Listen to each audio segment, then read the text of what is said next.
veamos entonces qué pensamos o qué sentimos o qué creemos cuando hablamos de poiesis, ¿no? Y el poiesis está relacionada a la teoría de la autopoiesis, ¿sí?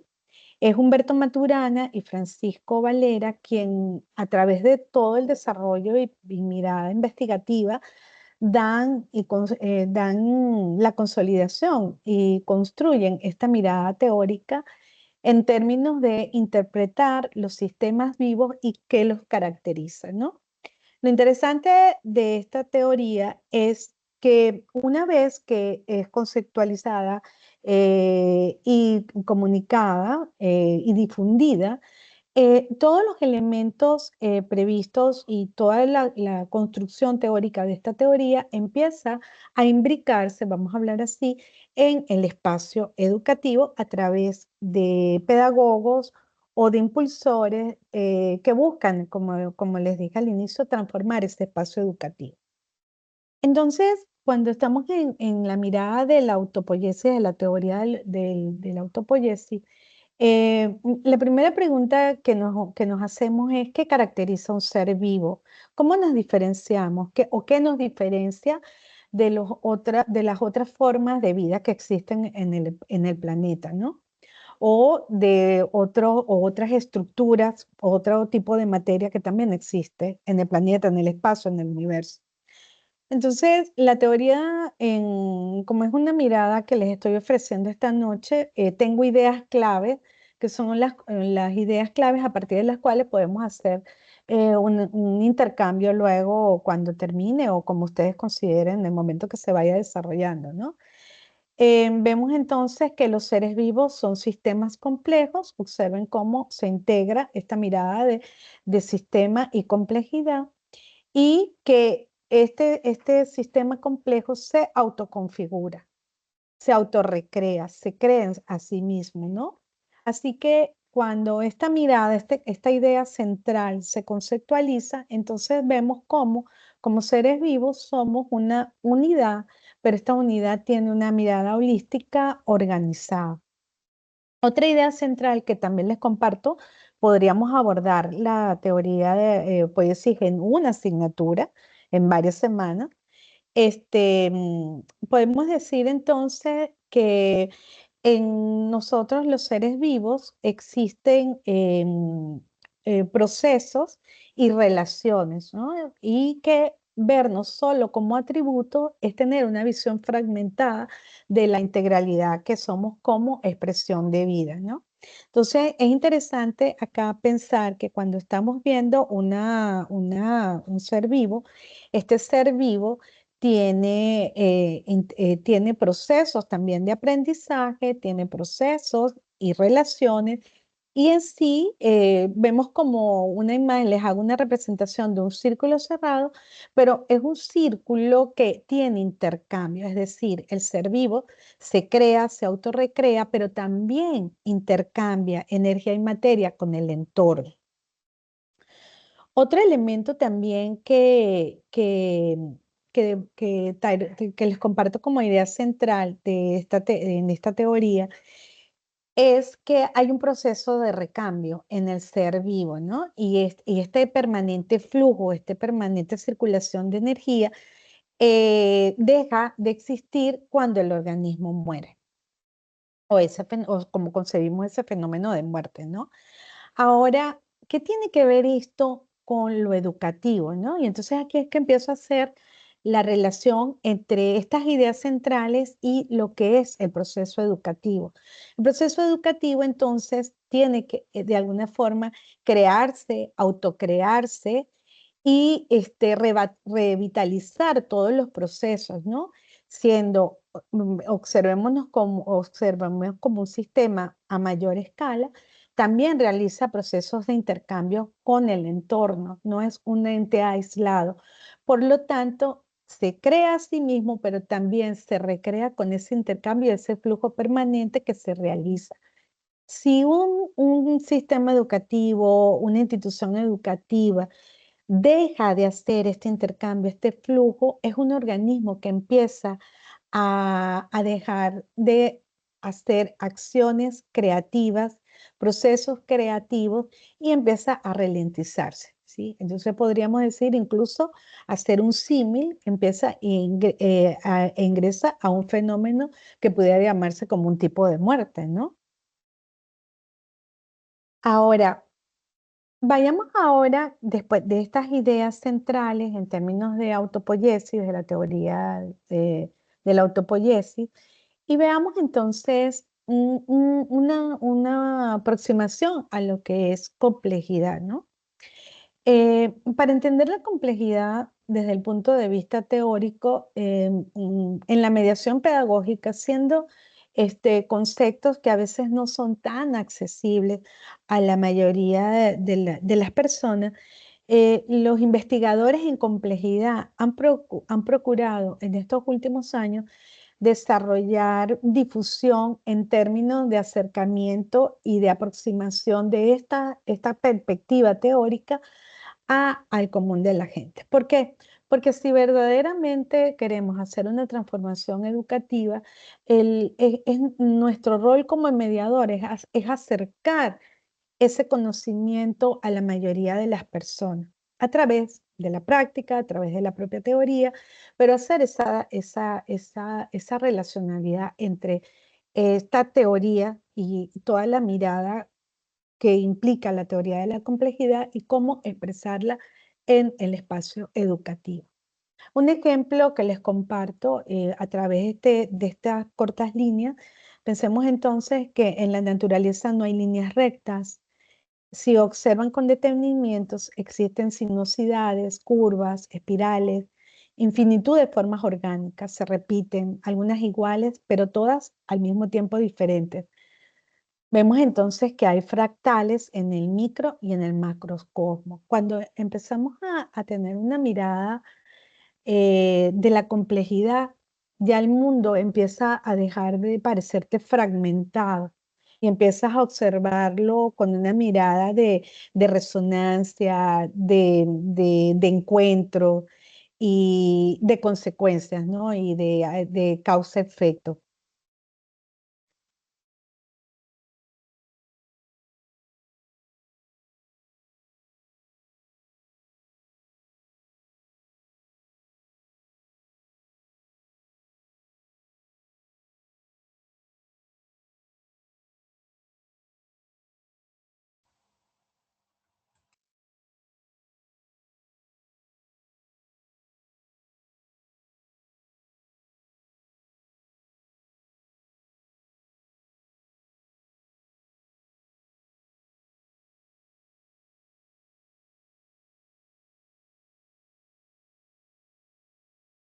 Bien. Observen que hice una transición en términos de las ideas que venía socializándole y con un ejemplo trato de encontrar complejidad en todos los ámbitos de la realidad. Y en el micro y en el macrocosmo la complejidad se expresa, ¿no? Y el efecto que tenemos en esa relación con los cuerpos naturales también nos hace saber que todo acto educativo también tiene una incidencia favorable o desfavorable hacia nuestros discentes. Entonces, esta conciencia nos permite vernos como ese maestro, esa maestra que realiza procesos de mediación y que es consciente del poder y del efecto que va a tener en el desarrollo educativo de todas las personas con las que se desarrolle, con las que trabaje, ¿no? Ideas centrales de la complejidad para compartirles, o sea, podemos concebir la complejidad como una articulación de fenómenos en el mundo, ¿no? Podemos ver cómo esta articulación ocurre a nivel celular, a nivel molecular, a nivel de ser humano, a nivel de sistema social.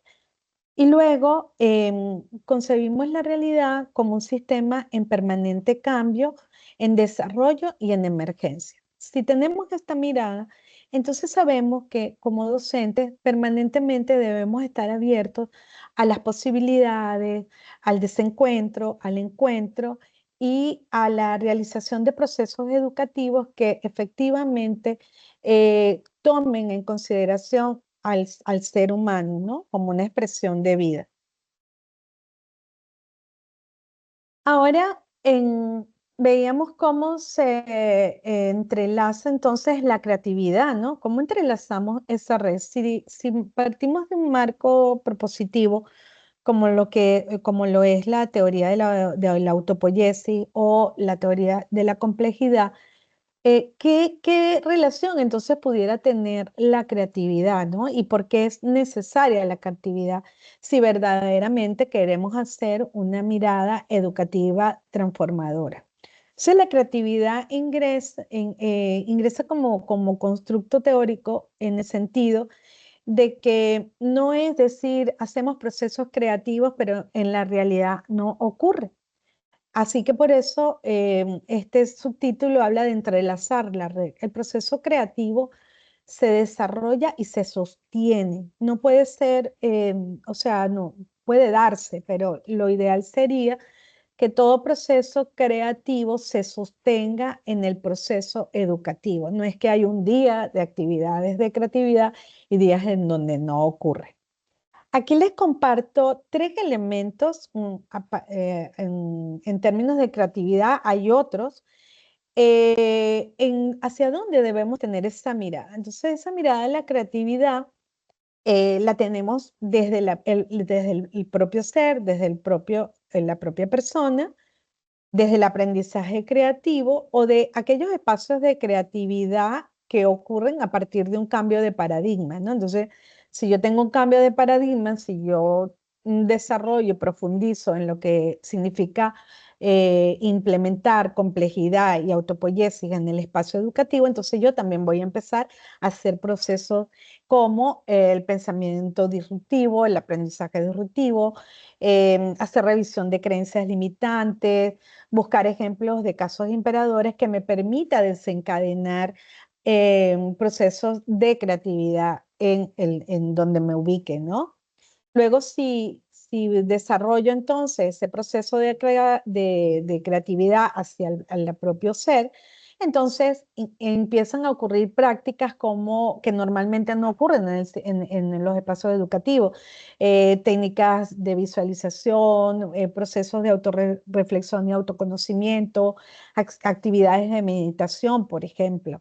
Y luego, si yo busco actividades de aprendizaje creativo, entonces bien puedo pensar en las metodologías activas como aquellos procesos que integro al espacio educativo para que se generen actividades que rompan la fragmentación y que permitan la mirada multidisciplinar o de integralidad de disciplinas para el desarrollo de procesos. Entonces, podemos ver que para poder acercar el conocimiento, para poder acercar las teorías pedagógicas, nosotros debemos ser mediadores. Somos mediadores entonces y por eso esta parte de la presentación tiene que ver con algunas ideas que les quiero compartir sobre pensar, bueno, ¿cuándo hacemos mediación? ¿Cuándo desarrollamos procesos de mediación? Entonces, conceptualmente, la mediación pedagógica se desarrolla a través del tratamiento de los contenidos, a través de el proceso didáctico que diseño y genero, a través de los procesos de socialización que realizo en el aula, pero sobre todo la mediación ocurre cuando yo como docente soy capaz de acercar el conocimiento, por más complejo que sea, y lo convierto y lo traduzco en una acción accesible para todos. Ahí en este momento estoy haciendo procesos de mediación. Entonces, aquí podemos ver una idea central de que somos mediadores si hacemos tratamiento de contenidos, pero estamos atentos a todas las formas de expresión. Pero cuando nos acercamos desde esta mirada, nos importa la emoción que se genera en toda acción que realizamos. Y nos importa también quién nos acompaña en este proceso dialógico para la aprehendencia. Observen que hablamos de aprehendencia. Es decir, ir más allá de lo que podemos hablar como proceso de aprendizaje. Significa la aprendencia, la apropiación que realiza esa persona que participa en ese hecho educativo sobre la experiencia de vida que está desarrollándose. Pero ¿cuándo más somos mediadores? Somos mediadores cuando integramos conocimientos, pero no integramos conocimientos para decir que somos doctores, que somos magíster, que somos esto, que somos lo otro. Eso forma parte de nuestro desempeño profesional y académico. No, realmente integramos conocimiento cuando en el proceso de aprendizaje que desarrollamos damos sentido a la vida y a la realización humana, sobre todo en una época en donde es importante la tecnología y es importante la integración de los recursos tecnológicos, pero también tenemos que observar qué está pasando con ese ser humano que está permanentemente implícito en procesos tecnológicos y cómo está experimentando la realidad actual o la realidad que cree que existe en función de la dinámica de vida que está teniendo. Y verdaderamente estamos creando seres humanos o el ser humano se siente parte y en relación o solamente está experimentando un matrix, ¿no? Son cosas que nos debemos preguntar y qué podemos hacer para desarrollar procesos de mediación sin satanizar la tecnología, solamente haciendo esa integración.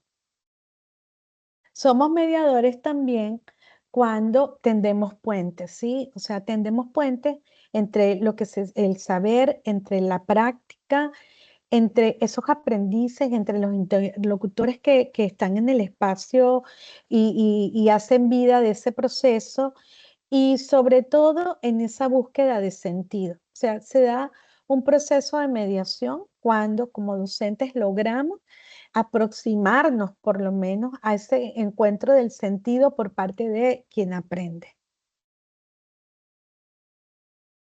Y también somos mediadores cuando generamos espacios de aprendizaje donde también existen este proceso creativo que les mencioné hace rato, donde existe el diálogo, donde existe la participación, pero todo, sobre todo donde se genere el entusiasmo en esa búsqueda permanente, sin entusiasmo, sin motivación, sin gozo en el desarrollo de lo que se está haciendo, empiezas a como a limitarse ese proceso creativo. Por lo tanto, si somos mediadores, también vemos estos aspectos importantísimos en todo proceso educativo, sin importar el nivel educativo donde nos encontremos en el espacio universitario, en el espacio de secundaria, en el espacio de básica, en todo nivel educativo, proveer el espacio para que exista el placer y el gozo es lo que va a permitir entonces motivar a ese estudiante y a esa búsqueda de sentido. Ah, aquí quería, antes de compartir este video, ya sería el cierre, no sé, por el tema del tiempo, pero podemos dialogar sobre lo que ustedes consideren. Al encontrarme compartiendo con ustedes y siendo un país tan hermoso como lo es Colombia, yo quiero decirles que complejidad hay en todos los lugares, en la ruralidad, en lo urbano, en lo que hace cada docente, en lo que hace cada maestra, cada maestro. Y yo quería cerrar esta presentación, esta charla que he compartido con ustedes, con alguien que a mí me parece que es una persona que maneja la complejidad en la práctica como una expresión propia de lo que podemos hacer y por eso quería compartir este video. Permítanme entonces.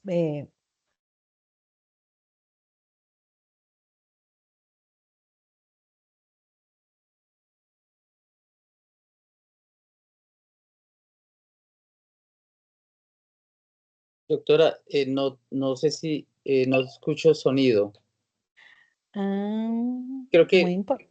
entonces le toca salir de compartir y cuando vaya a darle la opción compartir, incluir sonido. Ok. Ya me salí. Fue. Gracias por avisarme. Bueno, vamos a buscarla. Pero, me disculpan un momento, por favor. Yo creo que dejar de compartir. Compartir. Ok. Ahora, cuando comparto, les comento que no logro ver la opción de sonido. Permítanme un momento, abriré Está, una. está ahí en la parte superior, pequeñito, el, Ya, ok, ya. Uf, un momento. Disculpa. Ok, otra vez de nuevo. Veo la ventanita, sí. Parte superior a mano derecha. Parte superior, mano derecha. Ajá. Y aquí está. Listo. Perfecto, gracias. Ok. Ahora voy a dar como, compartir para que puedan observar y quería cerrar con esto, lástima la interrupción. Ok, ya va. El salón de clases de la profesora Angeli Escobar es un escenario de sana diversión y baile.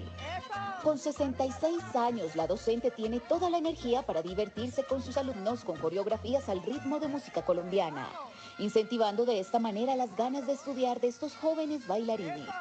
Porque un niño cuando tiene el ánimo a flor de piel, tiene deseo de venir a clases, de aprender, porque sabe que aquí va a estar aprendiendo con alegría. Y te cuento que gracias a mi metodología, ningún niño me falta clase. Angeli es licenciada en arte y tiene un posgrado en lúdica. Es la profesora de primaria de la institución Alberto Pumarejo en Malambo Atlántico y escoge con cuidado las letras de las canciones que bailan para luego aplicarlas como ejemplo durante sus clases. Me he afianzado y lo he adaptado a las diferentes asignaturas como en español, en sociales, en naturales, en ética y valores, para llegar a un más fácil, de manera que los niños me entendieran mejor y casi que aprendieran sin darse cuenta. Para la maestra, la sonrisa de sus alumnos no tiene precio y es la mejor recompensa a toda una vida como educadora. Bien. Ya verá. Quería pues, compartir un poco el fragmento de este video, es un poco más largo, y decirles entonces que de esa mirada de la complejidad, de la mediación pedagógica, de la teoría de la autopoiesis, el arte de ser maestros y maestro en esa relación dialógica que establecemos es complejidad, es complejidad. Lo que tenemos es que abrir y tener esta mirada sobre lo que hacemos y identificar esos elementos de autodeterminación, de emergencia, de interconexión en cada una de las cosas que hacemos como educadores. Y esto sería la presentación para, para conversar con ustedes en el sentido de lo que quieran dialogar. Ok, doctora Xiomara, muchas gracias. Bueno, la doctora Beatriz Lorena está levantando la mano. Hay una preguntita antes de darle la palabra a la profe Beatriz que nos hace el profe Diego Ramiro Castro y dice, ¿cuál sería la diferencia entre poiesis y homeostasis? La diferencia, Homeostasis. homeostasis. Ajá. ¿Cuál sería esa diferencia? Nos plantea el profe Ramiro. Ok, bien, en el sentido, partamos de que cuando hablamos de teoría de la autopoiesis, ¿sí? Es una teoría que desarrolla Humberto Maturana a través de toda su experiencia de vida como investigador, ¿no? Y se centra en una idea básica en comprender qué diferencia a los seres vivos, qué los caracteriza como organismo, ¿no? En el caso de la homeostasis, forma parte de los procesos biológicos que se dan a nivel celular también. Sin embargo, no pensemos en la palabra autopoiesis como una palabra separada, ¿no? Sino es la denotación que hace de la teoría y determina como teoría de la autopoiesis en el sentido de que, vamos a decir, la raíz, o sea, poiesis, en latín significa creatividad. Entonces, esa alegoría que hace de ese constructo que utiliza Maturana es la definición que él utiliza para hacer, vamos a decir, para comprender cómo funciona un organismo vivo y que lo hace diferenciarse del resto de los cuerpos minerales, materiales, ¿no? No sé si estaría conforme, no sé, si el profesor me quiere escribir, hablar, no hay problema. En ese sentido, sería como el marca. Sin embargo, esta teoría interpreta los fenómenos biológicos, ¿sí? Ahora, ¿qué pasa? Esas categorías que se integran a esta teoría, luego, vamos a decir, se traslapan a el entorno educativo. Entonces, cuando decimos que este organismo se autocrea, estamos hablando de ¿qué? De autoorganización. Y cuando estamos hablando en el ámbito educativo, decimos que proveemos, o por lo menos en el ámbito pedagógico, ¿no? Proveemos de espacios de enseñanza-aprendizaje donde el discente sea capaz de autoorganizar sus propios procesos. Entonces, allí en esta secuencia que les he hecho, podemos ver cómo una teoría que nace de la interpretación de la vida o de los seres biológicos, luego trasciende como paradigma y puede incidir en la concepción educativa. Entonces, elementos que se convierten en cotidianos, bueno, o por lo menos tratamos de que así sea: autodeterminación, emergencia, interdisciplinariedad. Entonces, tiene mucho que ver con esta mirada de que nos aportan las diferentes teorías. No construimos una mirada de una sola teoría, sino las diferentes teorías nos alimentan esa perspectiva educativa. Bien, doctora, muchas gracias. Bueno, va a conversar ahora con nosotros la profe Beatriz. Adelante, profe Beatriz. Mi apreciado doctor Elber Sánchez, sin lugar a duda, estos espacios son muy significativos a la hora de nosotros actuar en nuestras diferentes open class con nuestros estudiantes y en diferentes contextos educativos, y ver a nuestros estudiantes también representados en varios contextos educativos. Saludar esta noche a la doctora Xiomara, gracias por esa ponencia de esta noche que nos lleva a pensar en términos filosóficos, y quisiera que me corrigiera. ¿Por qué? Porque la poiesis está contrastada precisamente, doctora Xiomara, con la praxis, con la acción del ser humano en un contexto real. Y quisiera que me dijera si está de acuerdo o no, pero ahorita que cierre con esta idea. ¿Por qué la praxis? Porque nosotros, los docentes de la Corporación Universitaria Minuto de Dios y más aún, el programa de la maestría en educación virtual, trabaja desde la praxis, desde la praxeología, cómo el ser humano, cómo el estudiante ve con sus ojos esos nuevos contextos, cómo los juzga, cómo además crea y cómo hace un entregable creativo completamente. Por eso yo en este momento yo quisiera citar un libro muy valioso que lo voy a compartir aquí. Sé que de pronto mis colegas lo puedan tener, sin embargo, recordarles un libro de Axel Rivas sobre las 50 innovaciones educativas para las escuelas. Axel Rivas y otros colaboradores que se apropiaron de estas poiesis, puede decirse, también de esta praxis, de esta acción que diferencia obviamente a la homeostasis, como lo decía el otro profesor y como lo dijiste tú, que es el desarrollo biológico, ¿sí?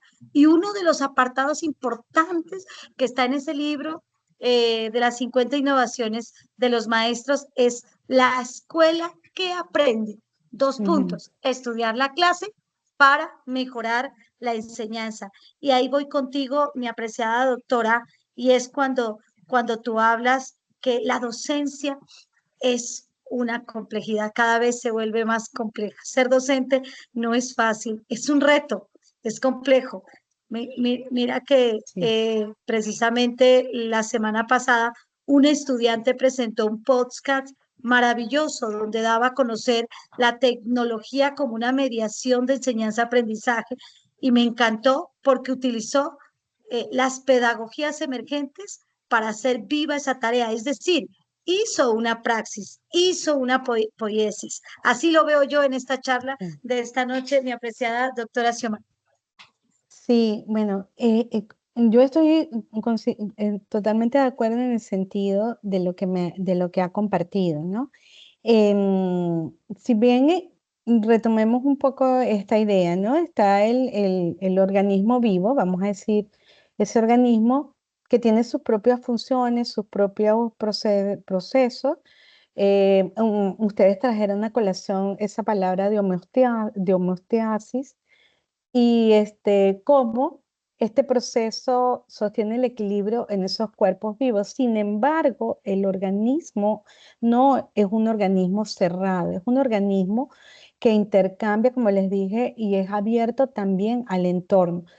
Si nosotros hacemos este símil con una escuela que aprende, nos damos cuenta entonces que como parte de esa institucionalidad educativa, nosotros también debemos estar abiertos a, a ese proceso complejo. Ahora, yo les digo una cosa, o sea, en complejidad no está relacionada con complicado.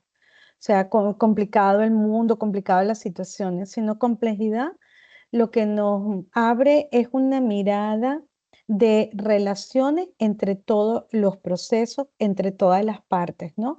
Y ahí entonces podemos hablar de sinergia, es decir, cómo la suma de las partes determina un resultado mayor, ¿no? Y entonces ahí es cuando hablamos de trabajo colaborativo, de aprendizaje por proyectos, ¿ya?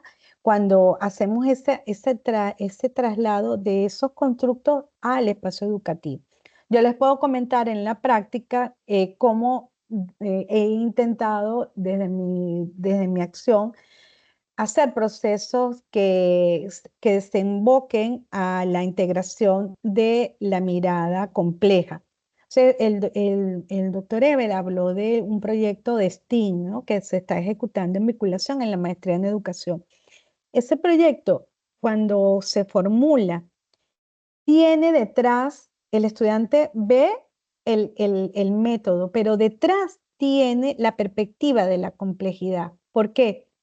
Y lo he estado observando toda esta semana, que han estado presentando resultados de los estudiantes, porque podemos ver ejemplos de casos que se hacen desde una disciplina, pero lograr que se realice una ejecución, un proyecto, por ejemplo, en donde intervengan todas las disciplinas, es todo un reto.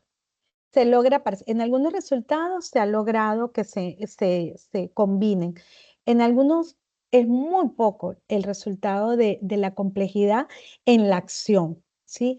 Por lo tanto, lo que quiero es compartirle esta experiencia en el sentido de que este diseño responde a este proceso de generar procesos de mediación, pero que esos procesos de mediación también tengan una mirada pedagógica que asuma la complejidad y que asuma, por supuesto, procesos de autopoiesis, ¿no? Porque es un proceso que direccionan los estudiantes, que ejecutan los estudiantes, tienen, por supuesto, una orientación de parte de nosotros. Sin embargo, el diseño, la ejecución, la resolución de las dificultades que tienen que afrontar para poder lograr los objetivos son producto de sus propios encuentros. Entonces quería como compartir un poco esta experiencia en el sentido de como, porque a veces uno lee un libro y la persona dice, ajá, pero esto que me están diciendo aquí, ¿cómo se expresa en la práctica? ¿No? Y eso es mediación pedagógica. Cómo lograr que un contenido tan denso pueda ser accesible a la mayoría de las personas. Y ese es un gran reto. Gracias, doctora. Voy a permitirme leer algo que escribe Francisco Martínez. Dice, los términos poiesis y aprendiencia aportan una nueva forma de ver y asumir el proceso educativo. Siento que este encuentro es la apertura a una nueva mirada pedagógica, a un despertar que sin duda invita a repensar nuestras prácticas. Y la profe Beatriz, que lo ha expresado, dice, en términos filosóficos, poiesis es a menudo contrastada con praxis, acción y teoría, contemplación, representando la dimensión creativa y productiva del ser humano. Y el profe Eliezer nos escribe, en ese sentido se alinea con sistema.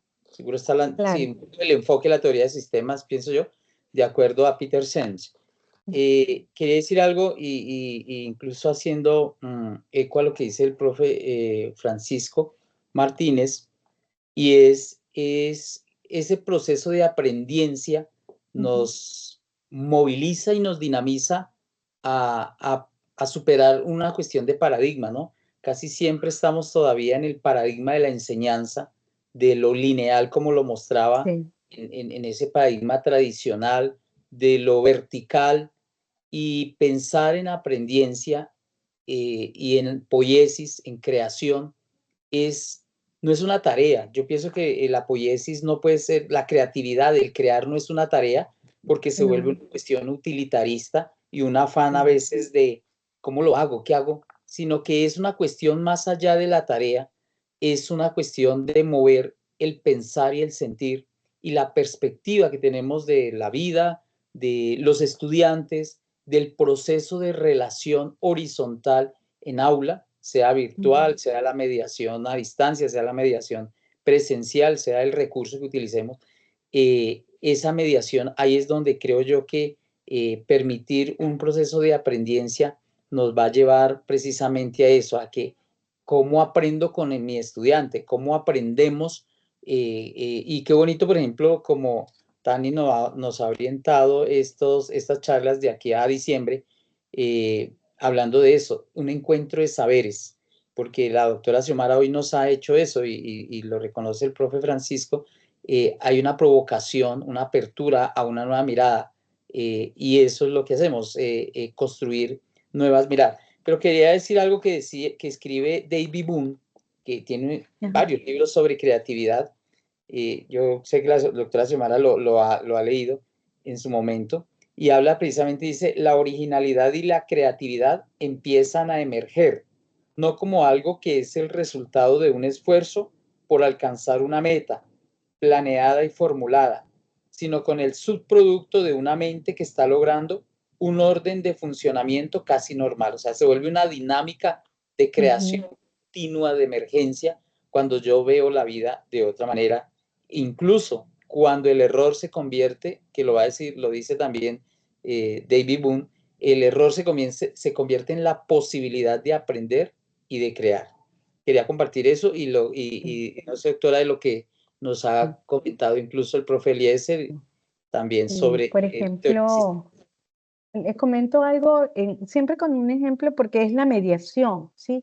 O sea, tenemos ese basamento y esos teóricos que nos invitan, que nos provocan, como lo has dicho, doctor Elbert, pero yo, por ejemplo, en el ámbito virtual, siempre como tengo esa mirada o quiero desarrollarla o no quiero que se me olvide, cuando yo estoy en didáctica, yo integro elementos en el aula. Entonces, les puedo comentar cosas así que parecieran triviales, pero no hay nada más difícil para un equipo en la virtualidad que generar espacios colaborativos en los trabajos de microequipos. Entonces, si complejidad no puede ser aislamiento, complejidad tiene que ser construcción conjunta. Ese es el mayor reto. Ahora, llegar allí tiene un camino. El error es aprendizaje. Ninguno de los que estamos aquí hemos consolidado procesos de aprendizaje sin habernos equivocado. Todos nos hemos equivocado. Lo que pasa es que nos hicieron ver que el error es una equivocación y era tachado, es tachado. Sin embargo, para nosotros poder ser lo que somos hoy, nos hemos tenido que equivocar, levantarnos y seguir. Entonces, el error se convierte en parte de ese proceso emergente, creativo, autopoético y que no lo podemos invisibilizar. Ahora, ¿qué podemos hacer del error? Mostrar al estudiante ese proceso, dónde está y como guía, como facilitador, porque tenemos una experticia en términos de tiempo, de proceso, con respecto a un estudiante que esté en primaria, o el propio estudiante universitario, y a nosotros, en función de nuestra experticia, nuestra experiencia, podemos demostrarle a él hacia dónde podemos transformar ese error. Ese sí es nuestro rol, pero no tacharlo.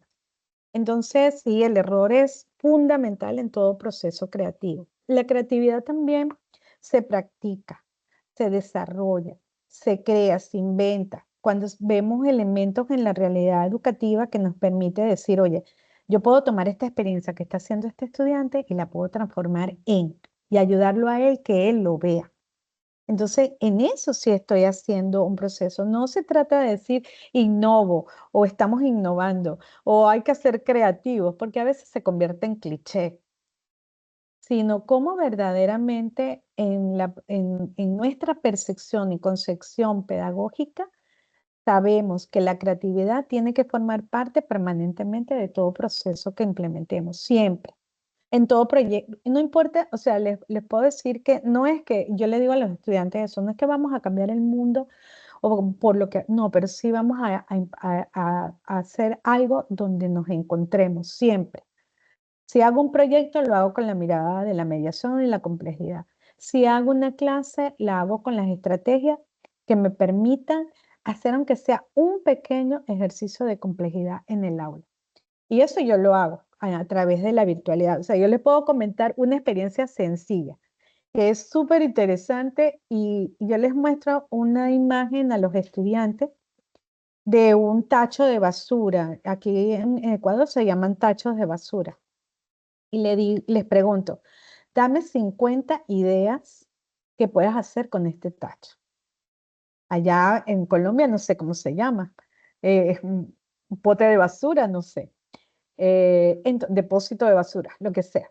Entonces yo le digo, y le muestro la imagen, dame 50 ideas creativas con lo que harías con este tacho. Y ustedes se pueden sorprender que hay X estudiantes y no llegamos a 20 ideas que salgan de lo lineal. De lo lineal. Entonces, son experiencias que uno puede ir haciendo en pequeñito, que, por ejemplo, yo siempre digo, me importan a mí como educadora, le importa al doctor Elbe como educador, y yo sé que hay otros que les importa estas cosas donde nos encontremos. Hay otros que no los miran, o para otros que no son importantes lo que hagamos, pero para nosotros sí. Entonces, hagamos siempre complejidad, hagamos emergencia, hagamos autopoiesis, donde nos encontremos. Esa es la invitación que les hago.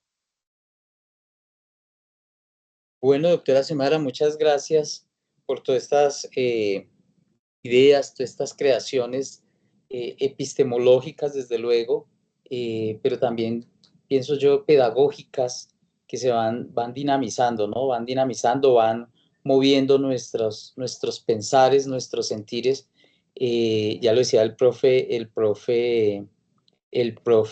Eliezer, desde ese enfoque de sistemas, cómo nos conectamos, nos tejemos una serie de elementos que seguramente, desde luego, están moviendo nuestras prácticas, nuestras posibilidades. Antes de terminar, hay un enlace aquí en el chat para registrar la asistencia. Les invitamos a todos los participantes a registrar. La demora máximo 1 minuto, es mucho tiempo incluso, 1 minuto que son 2 datos y ya. Y bueno, doctora Xiomara, muchas gracias. Muchas gracias también, desde luego, a la doctora Diana Carolina Piraquive, que pues sé que ha estado en diálogo con la universidad, con los programas de edad de la Universidad de Guayaquil, y desde luego con la doctora Xiomara, y ha facilitado también este encuentro y su presencia entre nosotros. Le ofrecemos desde luego desde Uniminuto también nuestra disponibilidad tanto de los profesores, aquí hay varios profesores de la maestría, estudiantes de la maestría, seguir pues en estos diálogos, este compartir de saberes realmente que nos fortalecen y creo que nos hacen pensarnos de otros modos distintos para nuestra región. Entonces, muchas gracias, doctora Xiomara, muchas gracias a todos por su asistencia y bueno, nos veremos en un próximo encuentro. Recordemos que dentro de un mes es el tercer jueves de cada mes que seguimos con estas charlas en encuentro de saberes. Pero también, y desde ya invito a la doctora Xiomara, en noviembre, en el último sábado de noviembre, hacemos un coloquio que este año se realizará el 5º coloquio internacional en educación y complejidad, precisamente. Qué Bien, bueno. trabajamos todos los enfoques de pedagogías emergentes.